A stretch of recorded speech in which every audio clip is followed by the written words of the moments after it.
that I would have shared. So, Dr. Rominski provided a wonderful introduction for me. I am Tara Strickland. I was born and raised in Southern Maryland. So I didn't really go far when I traveled up to Frostburg. So if you guys are familiar with different parts of Maryland, I grew up in Waldorf, a little bit south of Washington, D.C.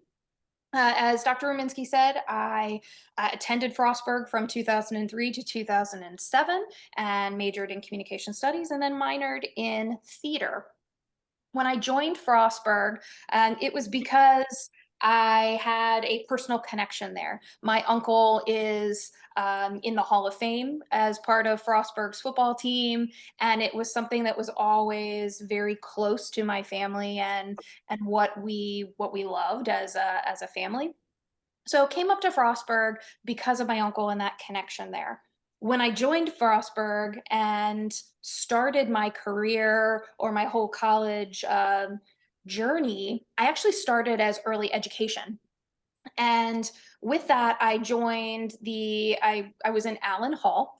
And Allen Hall at the time had a Hall Stars program where we worked for AmeriCorps. We did community service within the community, and those community service points then helped contribute to scholarships. So I got a great scholarship through AmeriCorps, and the focus was early education. Through that program, I met a lot of great people that were theater majors. I met my very best friend of all time, who going on 20 years now that we are the best of friends, and really got into theater and performing and what it meant to have presentational communication skills, but in a completely different way.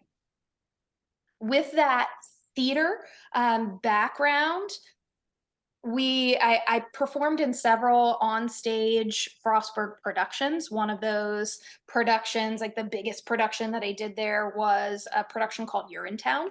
Urinetown was something that I did my senior year, and I actually ended up on the poster that went around campus to promote that particular musical. I mentioned theater and my joy and my love for that and how it kind of ties into communications because it's through that I ended up changing my major from early education to communication studies. I decided to do a study abroad while I was in school. And instead of going somewhere that was close by, I went to Australia. I went all the way around the world. And when I did that, and as I was starting to explore new things as part of what Frostburg offered, I realized that early education may not be the path that I wanted to take. So I started exploring and looking for different majors and different ways that I could contribute to the world around me after graduating. And I thought, well, teaching is wonderful, but what if I wanted to change at some point in time? I figured it would be easier to have a skill that could apply to multiple different things and transition into teaching later in life if I wanted to, than the other way around. And I would say that from the pandemic, a lot of teachers that you see exiting education because of the trauma caused during the pandemic for teachers, it's been hard for teachers to have that transition. So it kind of confirms my thought there. But so I did my study abroad, I came back, and that was when I said, communication studies is what I want to track to. At the time, my advisor was Dr. Mike Wallinger, and he advised me on what I needed to do, where I wanted to go. And to be honest, I knew that I wanted a communications degree, but I had no idea what I wanted to do when I grew up. So kind of fast forward, I graduate, and I had a beautiful picture here to show me and Dr. Ruminski at my graduation. But again, you can just imagine that one. In that picture are a few other people that graduated. Now, I graduated in 4.5 years because my study abroad, I didn't have quite enough credits to complete it in the full 4 years in May. So I graduated in December. And I'm so glad that I did because if I hadn't, I would not have met Dr. Rominski. I would not have had the experiences that I had in that extra semester. In that extra semester, I got much closer with a few really wonderful people who are doing phenomenal things in their life right now related to communications. I felt like that was the time where I started to really go, okay, I like this. I understand this. I think I could be really good at this. How do I want to take it to the next level? So when I graduated, or as part of that graduation, I needed a practicum. I needed that final piece of internship, if you will, to complete the program. And I was able to get an internship at a company based on someone that my mom knew. Thank my mom. And it was through a defense contractor. So I mentioned that I was born and raised in Southern Maryland. If you go down to the lowest part of Southern Maryland before you get into Virginia, the very tip down in St. Mary's County, there is a large naval base. And this large naval base is called the Naval Air Systems Command. I had no idea it existed before I had this internship. And the Naval Air Systems Command is a large organization that purchases weapons, aircraft systems for the Navy and the Marine Corps. So I got an internship working for a company that supported the Naval Air Systems Command, and I started to like it. I said, "Ooh, this is kind of cool." I'm not a military connected individual, other than both of my grandparents served in World War II in Korea. But aside from that, I didn't have a connection to the military until I started with that internship.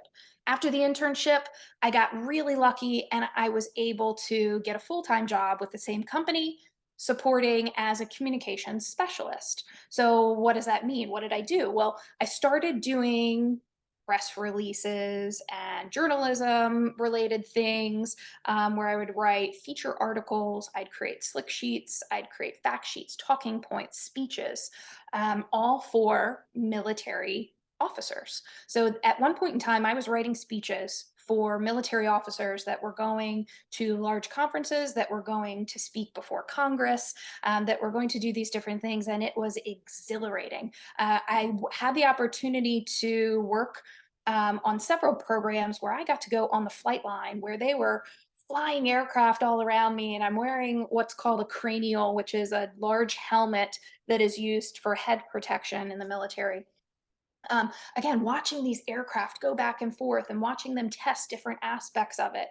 And I was there able to support that with communication support, because the programs that are being tested down in Southern Maryland need somebody to help the world better understand what it is they're doing. Why are they doing this? Why is this important to our military? That visibility creates funding through Congress and through the president's budget, and then those things end up getting out to the fleet. So I felt a very strong connection to how I was able to support what people that are helping to protect our country and the world were able to do. So some really exciting things. Other things that happen here at the Naval Air Systems Command are it's the home of the United States Naval Test Pilot School. So that is a place where it's similar to Top Gun, but not quite as fancy.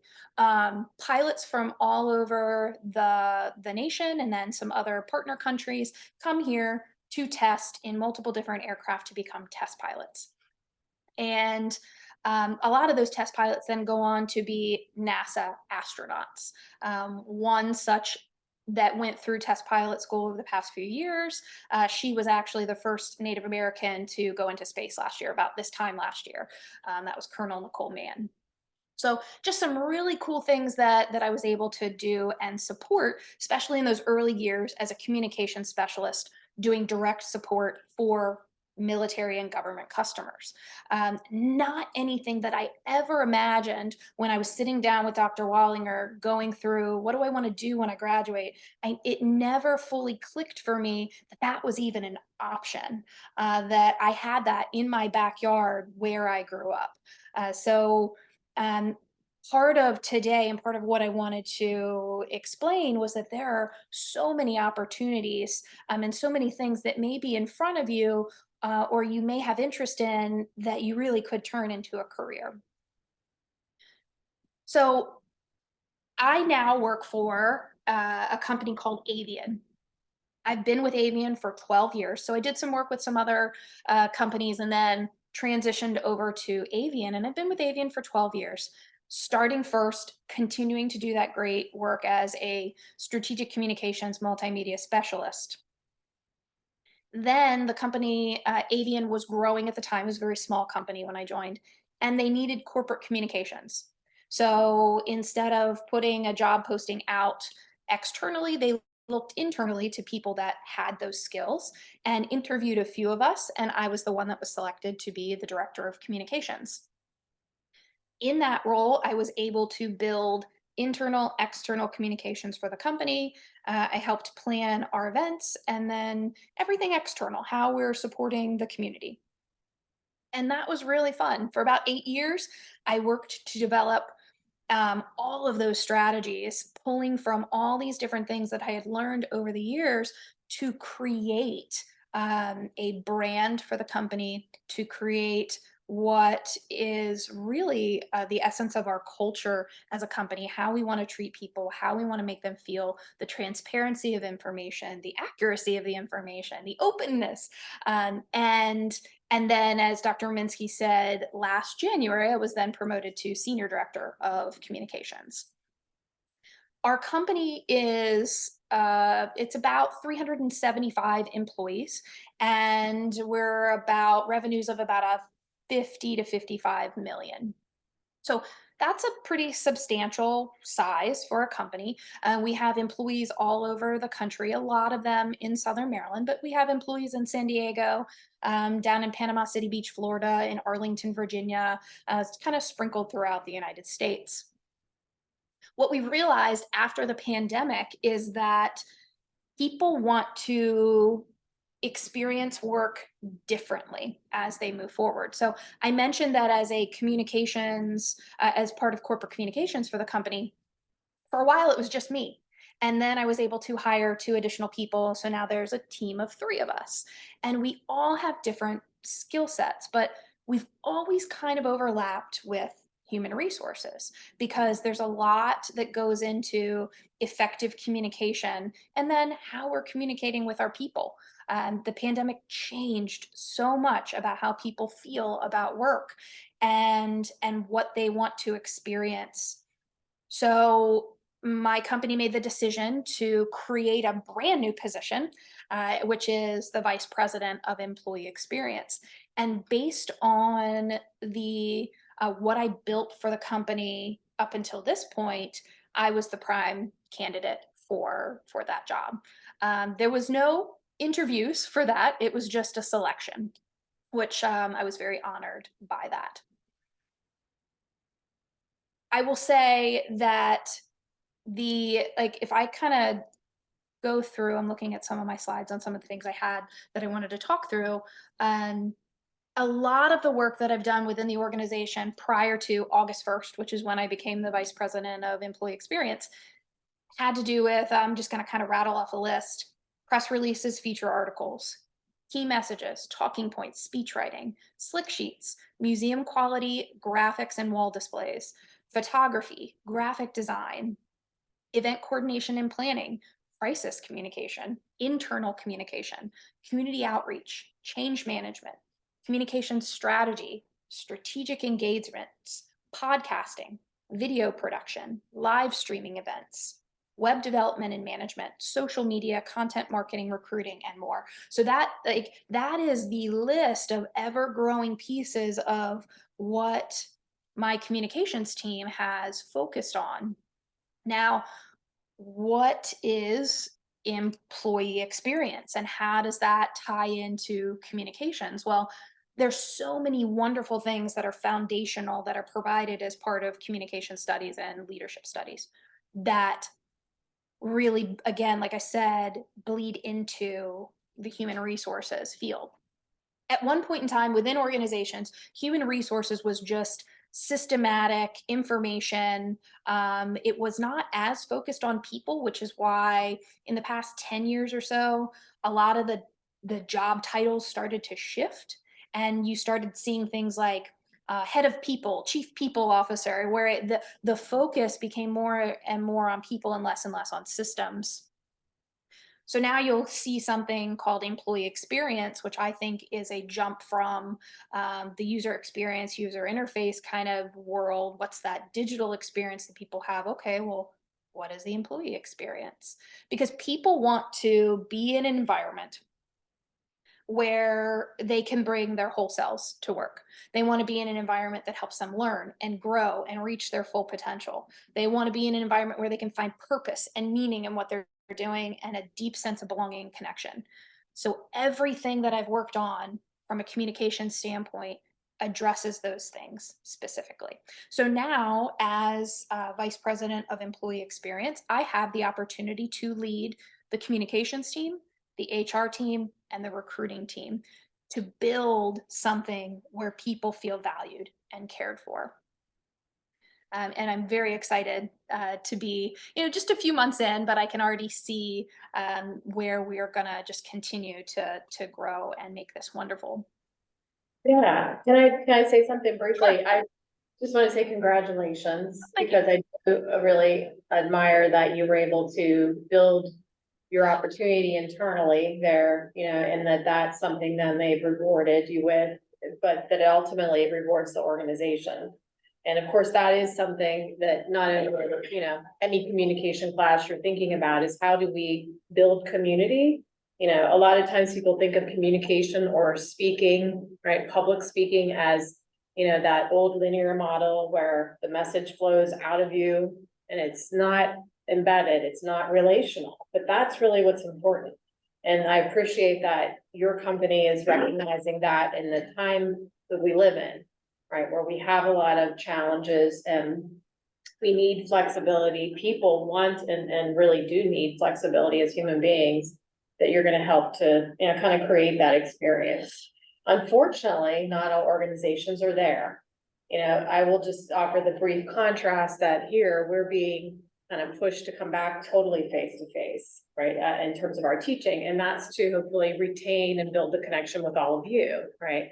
So it depends on the environment, but it really is still, an organizational setting is about employees, right? That are there, that are going to support whatever your mission is. And so the hope is that, the work that you do is something that offers examples or models of the kind of ways that people can do this communication organizationally, and that it hopefully inspires people in the room, to think about that too, whether you're in this major or, take classes in this area. We're all going to be in organizations, right? So your role in that is to show up and help create that experience, because it's not Tara telling everyone how to do things, right? It's that cultivating the experience of how you interact. So I'll turn it back to you for a few more minutes. Yeah, I think that that's a great way to put it. Is in every situation that I was in, there were very specific things that I had to accomplish as part of my job, my role as communication specialist, as director of communications. But there were always opportunities to see how to enhance that, how to grow that, how to interject. That's why I went on to get a change management certification. That's why I participated in and graduated from the Leadership Southern Maryland program, which is a program that actually multiple counties within the state of Maryland do this. I think most are represented, and they each have leadership kind of development programs that then feed into Leadership Maryland, which is a much larger program. Um, but again, all ways to think about how to improve, how to enhance, how to build community, and I think those things are really really important when thinking about all of the great things that you can learn within the either the strategic communications or the emerging media. Now, the emerging media one is really really fascinating because again, I brought on a teammate within my team that has more of that emerging media um, background. He received a degree from Hood College, which is not far from Frostburg, in near Frederick, and what his focus is social media, video production, podcasting, website, all of that digital experience that we have. How do people interact with our brand and who we are online? How do we make them feel when they are interacting with our content? And adding that in and balancing those things off has been really exciting. But also then understanding that it's great to kind of dip your toe in both so that you can be as beneficial depending on what somebody wants or needs within the organization. The people that Dr. Ruminci mentioned, some of my classmates that I graduated with, Siobhan Shorter is one of them. Who Siobhan is now, and I think she's an associate professor at the University of Mary Washington. So she's gone on to teach. Another one has gone on to become a director of human resources. So again, you see that tie-in there. Um, and there's a lot of ways that you can kind of balance the two. Oh, okay. I see you're sharing the two different tracks there. Yeah, I just thought this might be good timing. I mean, part of what, we're moving into at this point in the semester is setting up appointments to meet for advising for registration. And so, we are at that point where it helps to know more about what your options are. Like I said, it's not even about just what major or minor program you're in, but also courses. And we want these courses to run, so the more that people are aware of them and can take the opportunity to do them, the better. Yeah. And, it's good to know that we did update the curriculum in these two programs in, what was formerly communication studies and mass communication to what's relevant to exactly what Tara's doing, right, and talking about. Also that means like this spring, there will be a course that's the upper level version of the podcasting class that Dr. Lombardi will be teaching. But we also will have some of the courses we've been offering, like in conflict management, that I'll be offering, right? So you're gonna see out of both programs opportunities to do some kind of professional development, like that list that she mentioned of all the things she's been doing, in this work. And, it really is a blending of the two areas. I mean, we are actually looking at how we have more and more crossover. And so we've done some consolidation. You'll actually see that the strategic communication major has a track in communication leadership, which is really public relations. And then it has a track in social media. And that has mass communication and marketing classes, or emerging media and marketing classes in it. So you'll see a lot more cross-disciplinary opportunities too, where, people with different areas of expertise or knowledge are going to be offering to build a program experience, right? Or just, again, look at the classes and which ones will help you most out of those tracks. And so there's still kind of the fundamental difference between them in that strategic communication is a lot more about people, right? And emerging media is a lot more about the message or the media. And, it's still all very much crossed over though, right? I mean, from in this class, we're always thinking about audience, right? And the relationship you have with the people that you're going to be communicating with. And that's still important in media, right? And then doing podcasts, for example, but it's also about often less tech, you're getting more of the rhetorical perspective on those things. So you're really good at creating messages that are influential.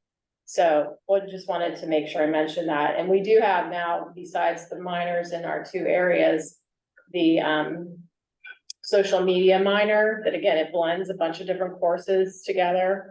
And then our leadership studies minor that, Tara mentioned too, because we know communication and, organizational and citizen leadership too, because a lot of people need to advocate, for different things, whether it's the military or the environment, right? So it can be from any angle. And so there are lots of opportunities there. But I just wanted to see, because we have about 10 minutes left, if there are any questions that students might have from in the audience or online. And, I might add one or two before we leave, but I'd really love for you to interact and just, have a conversation as best as possible with the time we have left with someone new. And, it's always a process of being comfortable with this, but this is your public speaking class, right? So you get to practice. So who would like to ask Tara a question?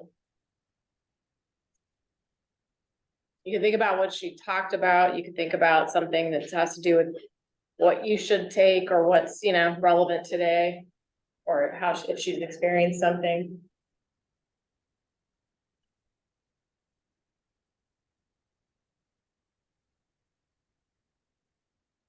Help us out here. What do you think?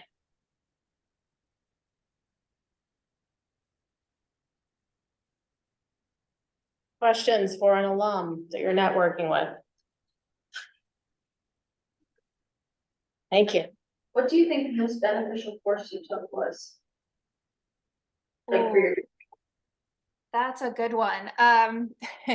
So I actually did not do very well in my presentational communications class, to be completely honest. I had Dr. Ruth Wallinger, and I will say that understanding the ability to get your point across was really, really helpful. I've been through a few different presentational and public speaking type courses since then, and I found that the more you do it, the more you speak, the more you ask, the better you get at it. So, the presentational communications class was really big. I would say the interpersonal, and Dr. Minsky, I don't know if do you guys still offer the interpersonal We communication? do, and presentational will be offered this spring, but we're rotating the interpersonal, and it's now family and relational communication. We changed the name of it. It's gonna be periodically offered. Yeah, And, you know, unfortunately, some of our staffing has been cut, you know, that's just timing wise in higher ed, but my hope is that students get more attracted to the study of strategic communication. We Yep. have more. I will say that it's one of those things where in the moment, I didn't realize how much I was gaining from the courses that I was taking that kind of just became part of my brain. And then when I started to actually do things post college, and I got this job, and I'm working with military officers, and I will say it's very intimidating when you're 18, you're 19 years old, you get in, maybe you're 20, and you're starting to do this internship, then you're like 23 and everybody's saying, oh, I have children your age, and you work with these people and you want to be taken seriously. I would say that from a communication standpoint, really understanding that how beneficial those courses can be in understanding how to best interact with people, how to ask the right questions, and really, really helped me early on when I felt like I was constantly trying to prove myself as somebody new to the workforce. Um, as my experience grew, I will say that the the emerging media pieces and the technical aspects of some of those became more and more important for me to understand a baseline. So even if you choose the strategic communications track, understanding the baseline of the technical aspects, one of those minors in those things could be really powerful, because you don't want to be leading an effort that you don't understand how it technically can happen. And then likewise, if you choose a track in emerging media where you're like, I want to be that technical guru, I want to be the one that is designing and developing these pieces that are through these digital channels, that's fantastic. But having the ability to use the elements of strategic communication and how you communicate the technical piece is very important. I've worked with some really technical folks who are brilliant and have the best solution for how we should move forward with communicating something through a different channel or platform, but they can't communicate their technical knowledge and why it should happen, because they don't have that strong strategic comms piece. So that's why I say that they really are a wonderful balance, and they're merged so much in real life that it is not a very black and white. You're in this lane or you're in that lane. So.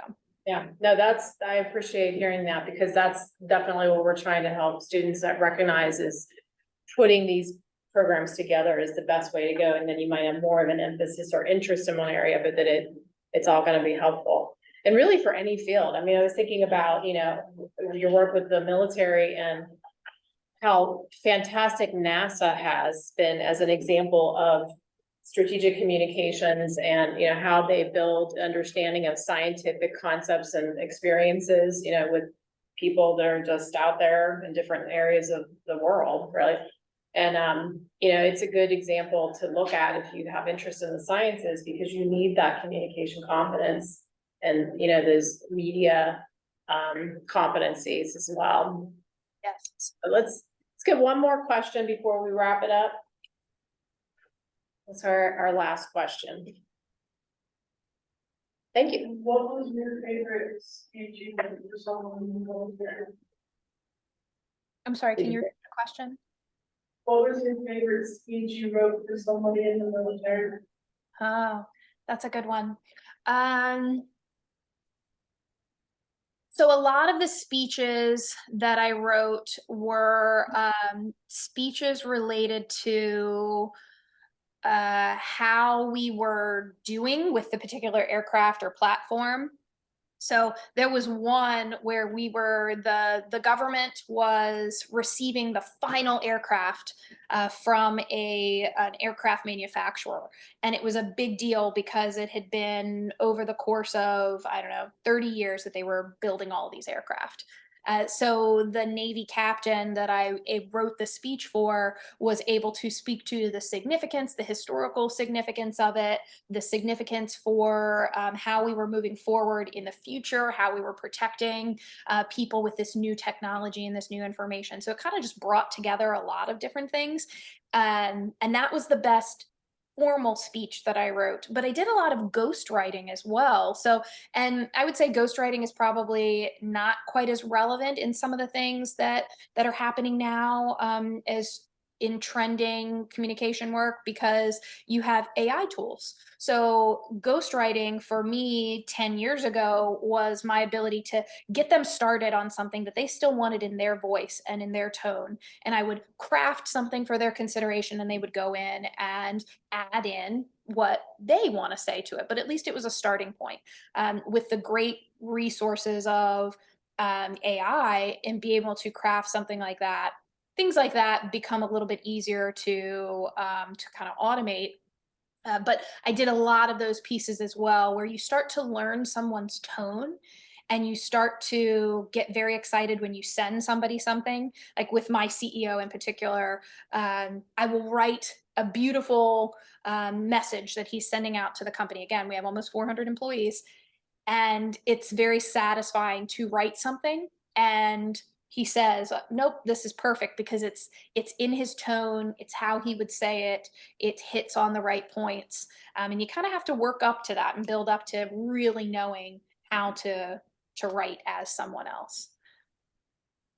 It's a good contrast to some of the work that you all are doing, where your voice is the focus and your ability to do that extemporaneously. The reality is you do get script writing as part of what you do in this, but it's not as frequent as the interactions, I think, you know, or, you know, the ability to be spontaneously or impromptu, you know, kinds of ways, be ready to just be engaged, you know. And so again, that's where experience helps. If you stay silent and don't practice, it's not going to be as easy. And the more you just do that engagement, the easier it'll flow, and you'll know how to deal with, like at the beginning of our session, tech issues, right? Like that's a good example, honestly, of how good extemporaneous work happens, is that you're prepared as best you can, but you also recognize the world around you is always changing, or tech might not work right, or, you know, it helps. And, you know, they actually are only allowed to use 5 slides for their last 2 speeches now, because they need to be the focus more. So I appreciate you being flexible to be able to do this without that slideshow today. So, all right, let's give Tara a hand, and thanks for being here. And I will share this with you, and we'll follow up. I'm looking forward to when you can come visit campus. Finally, we'll maybe plan for that next fall. Yeah. But we'll talk soon, Tara. Thank you so much. Great, thank you.